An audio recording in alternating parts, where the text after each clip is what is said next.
16 আগষ্টত শ্ৰীকৃষ্ণৰ জন্মাষ্টমী। শ্ৰীকৃষ্ণৰ জন্মাষ্টমীত কৰক 6টা বিশেষ কাম, যিকেইটা কামে সলনি কৰিব আপোনাৰ জীৱন।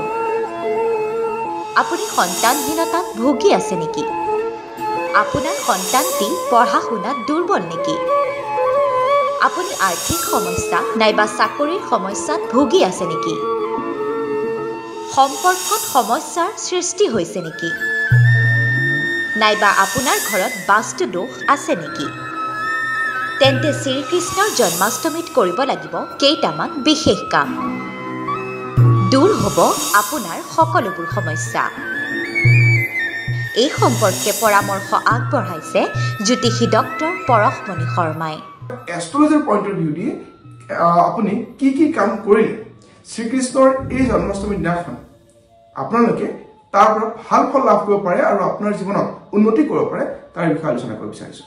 প্ৰথম মই উপায়টো দিব বিচাৰিম, যদিহে আপুনি সন্তানহীনতাৰ সমস্যাত ভুগি আছে, নহ'লে আপুনি প্ৰেগনেণ্ট লেডি। চাওক, এই কথাখিনি মই আগৰ ভিডিঅ'টো কৈছিলোঁ, যোৱা বছৰ ভিডিঅ'টো কৈছিলোঁ, তাৰ বিভিন্ন মানুহে এই উপায়টো কৰি বিভিন্ন ফল লাভ কৰিছে, তেওঁলোকে আমাক বিভিন্ন ধৰণে জনাইছে। গতিকে আকৌ সেই একেটা উপায় আপোনালোকৰ ওচৰত ক'ব বিচাৰিম, কাৰণ টাইম টেষ্টেড ৰেমেডিজ হয়। কৰিব লাগিব কি? চাওক, 16 তাৰিখে ৰাতি 12টা বজাত এটা ভাল তিয়হটোৰ ঠাৰি থাকিব লাগিব। এটা তিয়হ আপুনি তিয়হৰ মূৰটো, এই যিটো আপোনাৰ ঠাৰিটো লাগি থাকে, সেইখিনি এটা 1 ৰূপী কইনেৰে ছেট কৰিব লাগিব, অৰ্থাৎ তাক দুভাগত বিভক্ত কৰিব লাগিব। যেনেকৈ কটাৰী আমি কাটো, ঠিক এদৰে কাটিব লাগিব।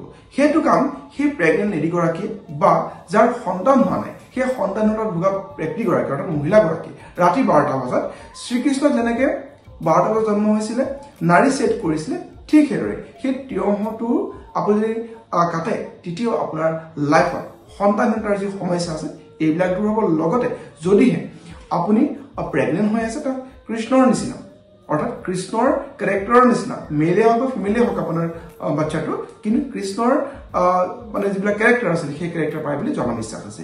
এই উপায়টো আপুনি কৰিব, আপোনাৰ ক্ষেত্ৰত খুব ভাল ফল লাভ কৰিব পাৰিব।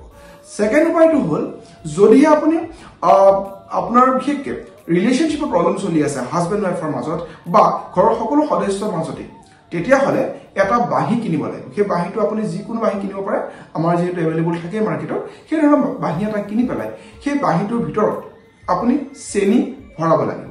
গোটেই বাঁহীটোৰ ভিতৰত আপুনি চেনি ভৰাই পেলাই ভোজপত্ৰ কিনিবলৈ পোৱা যায়। সেই ভোজপত্ৰ এখন কিনি যাৰ মাজত আপুনি ৰিলেশ্যনটো ঠিক কৰিব বিচাৰে, যদিহে আপোনাৰ হাজবেণ্ড ৱাইফৰ মাজত ৰিলেশ্যন ঠিক কৰিব বিচাৰে, তাৰ হাজবেণ্ড ৱাইফৰ নাম, গোটেই পৰিয়ালটোৰ যদি ৰিলেশ্যনশ্বিপ ঠিক কৰিব বিচাৰে, গোটেই পৰিয়ালটোৰ নাম সেই ভোজপত্ৰখন ৰঙা পেনেৰে লিখি পেলাই আপুনি সেই বাঁহীটোৰ ভিতৰত সোমোৱাই পেলাই ঘৰত থকা যিটো তুলসী গছ আছে, তুলসী গছৰ ভেটিত বা তুলসী গছৰ গুৰিত পুতি থয় আৰু পুৱা গধূলি ঘিউৰ চাকি লগায়, তেতিয়াহ'লে আপোনাৰ বিশেষকৈ এই ৰিলেশ্যনশ্বিপৰ যিবিলাক প্ৰব্লেম থাকে সেইবিলাক নাইকিয়া হয়। বহুতে সেই বাঁহীৰ কামটো আৰু এটা উপায় কৰে, যাৰ আৰ্থিক সংকটত ভুগি আছে, তেওঁলোকে সৰু বাঁহী এটা, অৰ্থাৎ ৰূপৰ বাঁহী এটা কিনিব লাগিব। সৰু ৰূপৰ বাঁহী এটা কিনি পেলাই শ্ৰীকৃষ্ণৰ মন্দিৰত গৈ সেই জন্মাষ্টমী দিনাখন শ্ৰীকৃষ্ণক টাচ কৰা বা শ্ৰীকৃষ্ণক ভালকৈ পূজা কৰি বা ঘৰতো পূজা কৰি পেলাই আপুনি যদি নিজৰ পাৰ্চত ৰাখে, তেতিয়াহ'লে আপোনাৰ কাৰণে খুব বেছি ভাল। 3 নম্বৰ উপায়টো হ'ল, যদিহে আপুনি ঘৰতে পূজা কৰিছে, ঘৰত যেতিয়া পূজা কৰিব, কি কৰিব, বগা মিঠাই, পায়স বা আপুনি বেচনৰ মিঠাই দিব পাৰে, অৰ্থাৎ য়েল্ল' কালাৰৰ মিঠাইও দিব পাৰে, লগতে য়েল্ল' কাপোৰ যি শ্ৰীকৃষ্ণক দি দিবই। লগতে আপুনি শ্ৰীকৃষ্ণৰ য'ত আপুনি থাপনা পাতিছে তাত মৌৰা পাখি কেইটামান আপুনি দিব পাৰে। মৌৰা পাখি শ্ৰীকৃষ্ণ খুব প্ৰিয়, তাত বাঁহীও দিব পাৰে। লগতে ওম নমো ভগৱতে বাসুদেৱায় নমঃ এই মন্ত্ৰটো 108 বাৰ জপ কৰিব পাৰে। যোনে 108 বাৰ জপ কৰিব বেছিকৈ কৰিব বিচাৰিছে, তেতিয়াহ'লে 1008 বাৰ আপুনি জপ কৰিব পাৰে, খুব বেছি ভাল ফল লাভ কৰিব পাৰিব। আৰু এই যে মৌৰাৰ পাখিকেইটা আপুনি শ্ৰীকৃষ্ণক দিলে, আপুনি ইয়াক বিভিন্ন কামত ইউজ কৰিব পাৰে। কেনেকুৱা ইউজ কৰিব পাৰিব?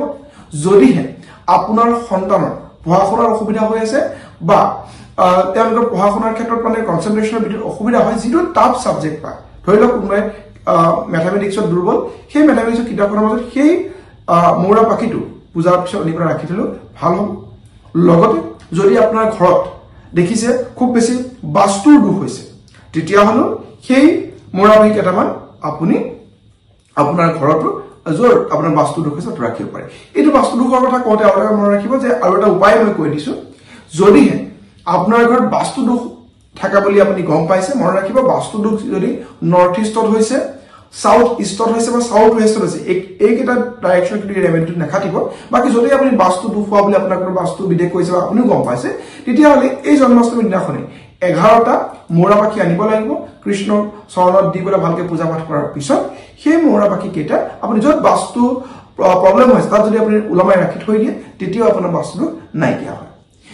4 নম্বৰ যিটো উপায়ৰ কথা আপোনাক ক'ব বিচাৰিম সেইটো হৈছে যাৰ ঘৰত ফাইনেন্সিয়েল এবান্ডেন্স বৃদ্ধি হোৱা নাই বা বহুত কষ্ট কৰাৰ ফলতো মানে সেভিংসটো হোৱা নাই, লগতে আপোনাৰ ঘৰত চাকৰি বাকৰিৰ অভাৱ বা সংস্থাপনৰ অভাৱ, ব্যৱসায়টো অসুবিধা চলি আছে, তেওঁলোকে কামটো কৰিব লাগিব কি কামধেনুৰ আপোনাৰ ফটো প্ৰিন্ট কৰিব পাৰে, নহলে কামধেনুৰ গাই আপুনি বিভিন্ন আজিকালি শ্ব'পিছৰ দোকানত কিনিবলৈ পোৱা যায়, য'ত মানে গিফ্ট আইটেমৰ দোকানত বা গুগল মানে আপুনি অনলাইনত আপুনি কিনিব পাৰিব।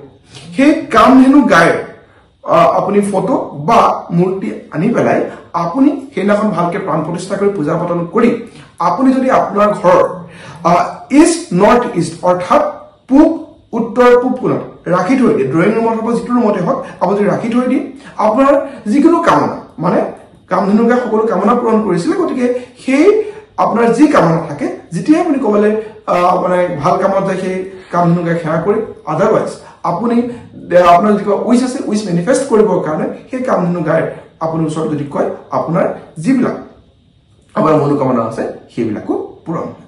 একেবাৰে শেষৰ যিটো উপায় মই ক'ব বিচাৰিম, এই উপায়টো আপুনি কৰিব লাগিব জন্মাষ্টমীৰ দিনাখনে। আপুনি যেতিয়াই পাৰে কৃষ্ণৰ মন্দিৰ গ'ল, যিকোনো কৃষ্ণৰ মন্দিৰতে আপুনি যাব লাগিব, মন্দিৰত গৈ পেলাই য়েল্ল' কালাৰ অলপমান ফুল লৈ যাব লাগিব, আৰু য়েল্ল' কালাৰ মিঠাই আৰু য়েল্ল' কালাৰ কাপোৰ, অৰ্থাৎ হালধীয়া কাপোৰ, হালধীয়া মিঠাই আৰু হালধীয়া ফুল লৈ পেলাই আপুনি মন্দিৰত গ'ল, কৃষ্ণ মন্দিৰত সেইখিনি অৰ্পণ কৰিলে, আৰু অৰ্পণ কৰি ৰাধা ৰাধা ৰাধা বা ৰাধা কৃষ্ণ এই ধৰণৰ, অৰ্থাৎ ৰাধা ৰাধা ৰাধাও আপুনি মাতিব পাৰে, মানে ৰাধা কৃষ্ণ এই ধৰণৰ 108 বাৰ যদি আপুনি জপ কৰিব পাৰে, আৰু আপোনাৰ লাইফত আপুনি যি বিচাৰিছে, কোনোবাই ৰিলেশ্যনশ্বিপত ভালকৈ বিচাৰিছে, কাৰণ বহুতে ৰিলেশ্যনশ্বিপৰ কাৰণে ৰাধা নামটো লয় বা ৰাধা কৃষ্ণ নামটো, বা আপোনাৰ আধ্যাত্মিক যদি চেতনা বৃদ্ধি কৰিব বিচাৰিছে, তেতিয়াহ'লে আপুনি এই মন্ত্ৰকেইটা যদি উচ্চাৰণ কৰে, ৰাধা ৰাধা ৰাধা বা ৰাধা কৃষ্ণ, নহ'লে হৰে কৃষ্ণ কৃষ্ণ কৃষ্ণ হৰে হৰে, হৰে ৰাম ৰাম ৰাম হৰে হৰে, এই ধৰণৰ নাম, বা শ্ৰীকৃষ্ণায় বাসুদেৱায় হৰে পৰমাত্মায় প্ৰণতঃ ক্লেশনাথায় গোবিন্দায় নমঃ নমঃ, এই ধৰণৰ মন্ত্ৰ যদি আপুনি জপ কৰিব পাৰে, তেতিয়াহ'লে আপোনাৰ লাইফত মানে চাৰিওফালৰ পৰা আপোনাৰ পজিটিভিটি আহিব, আৰু লগতে আপোনাৰ লাইফত বিভিন্ন ধৰণৰ নিগেটিভিটি নাইকিয়া হ'ব।